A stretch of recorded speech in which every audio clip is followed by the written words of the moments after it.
গ্রামের একেবারে শেষ প্রান্তে ছিল একটি পুরনো পরিত্যক্ত জমিদার বাড়ি। দিনের বেলাতেও কেউ সেখানে যেত না।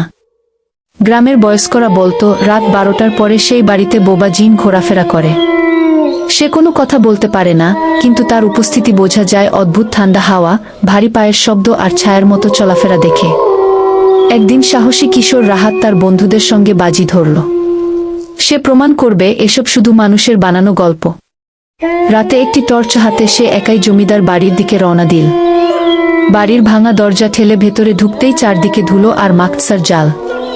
হঠাৎ উপরের তলা থেকে ঠক ঠক ঠক শব্দ ভেসে এলো। রাহাত ধীরে ধীরে সিঁড়ি বেয়ে উপরে উঠতে লাগল। হঠাৎ তার টর্চের আলো নিভে গেল। চারদিকে ঘুটঘুটে অন্ধকার। ঠিক তখনই সে অনুভব করল কেউ যেন তার পেছনে দাঁড়িয়ে আছে। ঘাড়ের কাছে বরফের মতো ঠান্ডা বাতাস লাগতেই তার শরীর কেঁপে উঠল। সে ধীরে ধীরে পেছনে তাকাতেই দেখল একটি লম্বা কালো অবয়ব। তার চোখ দুটি লাল আগুনের মতো জ্বলছে, কিন্তু মুখে কোনো শব্দ নেই। শুধু সে ধীরে ধীরে হাত তুলে রাহাতের দিকে ইশারা করছে। সেই কারণেই গ্রামের মানুষ তাকে বোবা জিন বলে ডাকে।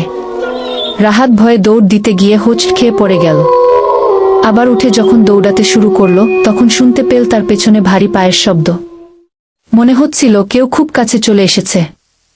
অনেক কষ্টে সে বাড়ি থেকে বেরিয়ে গ্রামের দিকে ছুটে এল। পেছনে ফিরে তাকাতেই দেখল জমিদার বাড়ির ভাঙা বারান্দায় সেই কালো ছায়া স্থির হয়ে দাঁড়িয়ে আছে। তারপর ধীরে ধীরে অন্ধকারের মধ্যে মিলিয়ে গেল। পরদিন সকালে গ্রামের লোকজন রাহাতকে জিজ্ঞেস করল সে কি দেখেছে। রাহাত অনেকক্ষণ চুপ করে থাকল। তারপর শুধু বলল, সব গল্প মিথ্যা নয়, কিছু রহস্য দূর থেকেই ভালো। সেই ঘটনার পর থেকে গ্রামের কেউ আর রাতের বেলা সেই জমিদার বাড়ির দিকে যায় না।